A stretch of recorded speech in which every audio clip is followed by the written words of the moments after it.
इस वक्त बड़ी खबरें क्या क्या हैं अब तक जो चुनाव के रुझान और नतीजे आए हैं।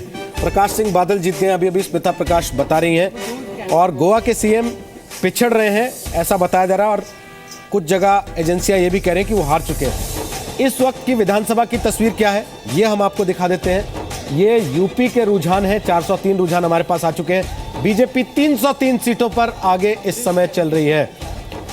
समाजवादी पार्टी 65 सीटों पर आगे चल रही है। बीएसपी 21 सीटों पर आगे इस वक्त चल रही है, और अन्य 14 सीटों पर आगे चल रहे हैं। ये उत्तर प्रदेश की विधानसभा की तस्वीर है। 303, 65, 21 और 14 अन्यों के खाते में जा रहे हैं। इसके बाद उत्तर प्रदेश से हटते हैं, अब दूसरे राज्य की तरफ बढ़ते हैं। वहां से क्या खबर आ रही है?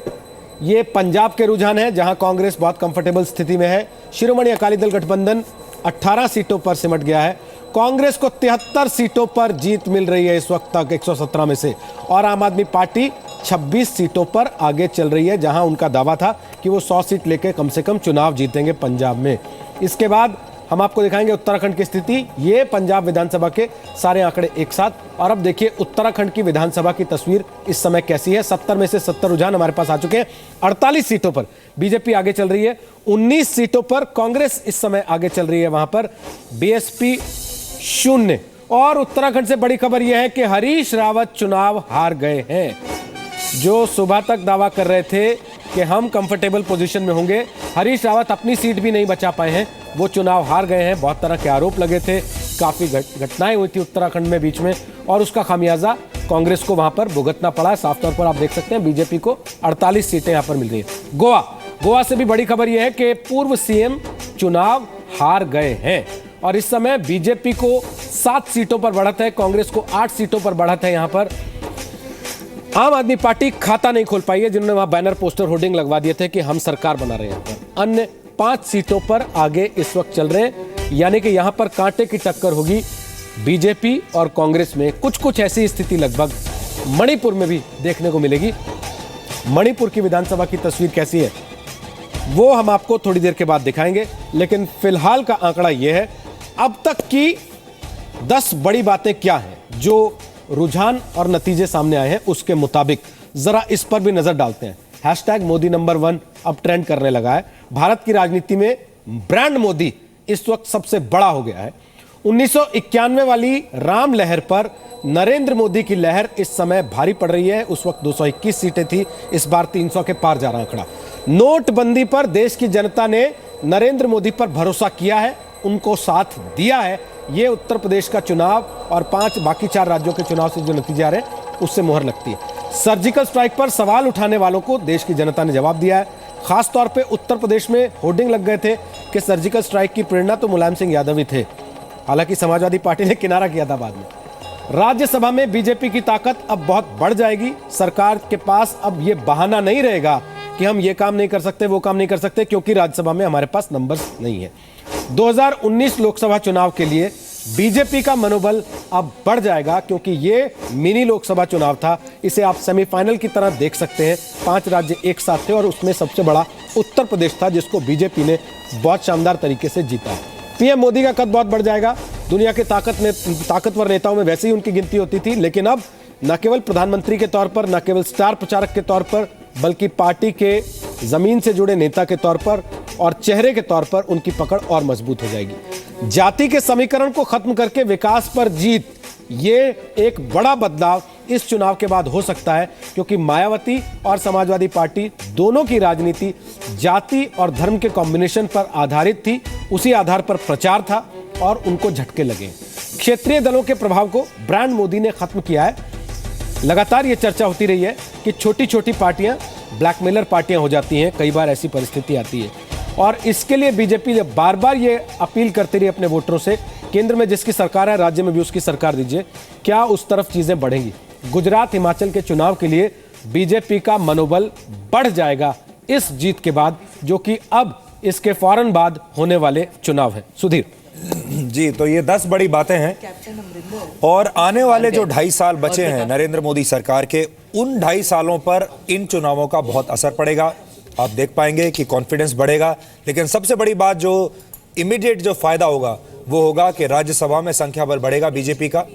और दूसरी बड़ी बात यह है कि जुलाई में राष्ट्रपति का चुनाव होना है और बीजेपी राष्ट्रपति के चुनावों में अब पहले के मुकाबले ज्यादा मजबूती के साथ अपने उम्मीदवार को पुश कर सकती है। ये दो बड़ी बातें होंगी जो इन 10 बातों के अलावा आपको दिखाई दे रही हैं।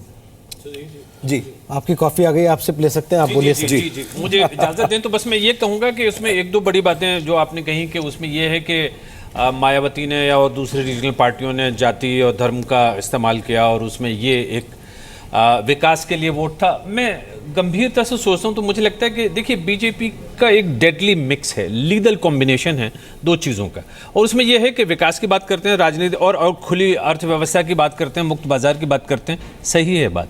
लेकिन सच बात यह है कि जब ये मुद्दे कमज़ोर हो रहे होते हैं तो बड़ी खामोशी और बहुत प्यार के साथ में वो जो डेडली मिक्स है वो धर्म का जो ध्रुवीकरण है, जो पोलराइजेशन, उसको भी इंट्रोड्यूस कर देते हैं। सच बात यह है कि यूपी में भी उसका इस्तेमाल लेकिन वो वॉल्यूम्स पर खेल रहे हैं, आप ये देखिए। बाज़ जगहों पे नहीं चलता वो कार्ड, तो जिस मिसाल के तौर पे गोवा में नहीं चलता, या पंजाब में नहीं चलता, या और दूसरी जगहों पे, लेकिन ये कि यूपी में, बिहार में, हिंदी बेल्ट में वो कार्ड चलता है और बड़ा सॉलिड चलता है। तो मैं सिर्फ ये कहूंगा कि ये केवल विकास के लिए वोट नहीं है, ये जो बीजेपी का एक बड़ा इंटरेस्टिंग मिक्स है, जो बड़ा लीगल कॉम्बिनेशन है, जिसमें वो बैलेंस कर देते हैं। मिसाल के तौर पर अगर विकास के साथ जीत सकते हैं तो जीतिए, लेकिन अगर विकास का पलड़ा नीचे जा रहा है तो तुरंत पहली फुर्सत में तो रिलीजन को इंट्रोड्यूस गलत है। लीथल का मतलब है इट किल समबडी, यहाँ पे तो जीत रहे हैं, तो लीथल का मतलब ये होता है, लीथल का मतलब होता है you kill somebody with a lethal injection, यहाँ पे तो जीत रहे हैं। यहाँ पे मैं जरा सा इंटरवीन करना चाहूंगा। करिए सर।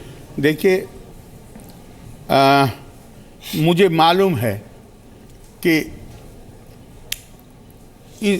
मैं एक ही बात को मुझे बार बार दोहराने के लिए मजबूर होना पड़ रहा है जब आप सुनने के बाद भी इस तरह के कमेंट करते हैं जो आप कर रहे हैं।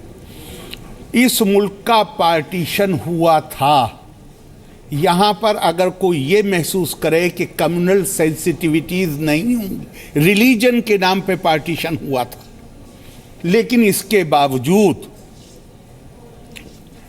52 के इलेक्शन में, 57 के इलेक्शन में, बाद में हिंदू जो अपने आप को हिंदू कम्युनल पार्टीज कहती थी, उनका क्या असर था, कितने लोगों को वो मोबिलाइज कर पाते थे। पॉजिटिव मेरा मानना है, और मैं आज यहां नहीं कह रहा हूं जब ये जीत रहे हैं, मैं बहुत सालों से ये बात कह रहा हूं, हिंदू वोट को पॉजिटिव अपील पे पोलराइज नहीं किया जा सकता।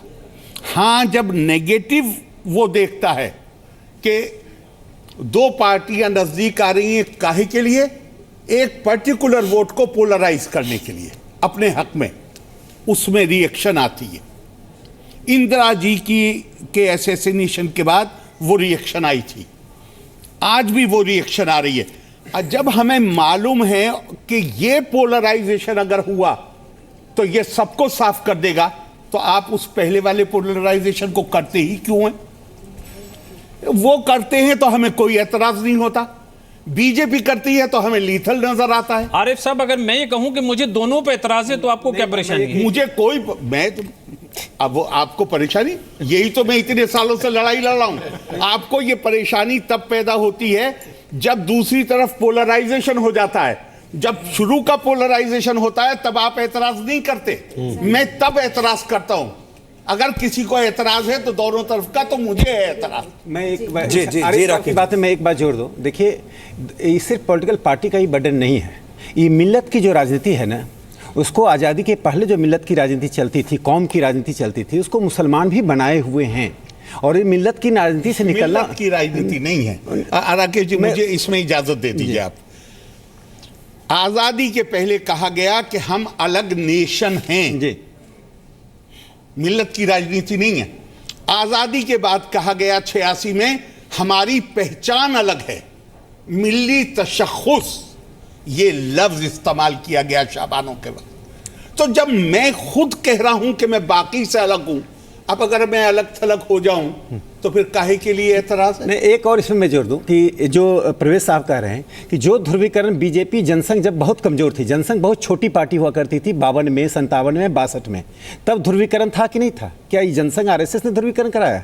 ये ध्रुवीकरण की जो मानसिकता है, जो आरिफ साहब कहते हैं विक्टिमहुड की जो एक साइकोलॉजी को जो नेतृत्व ने आगे बढ़ाया कि एलिनेशन है, डिप्रिवेशन है, डिस्क्रिमिनेशन है, ये 1870 में हंटर कमेटी बना, वही बात है।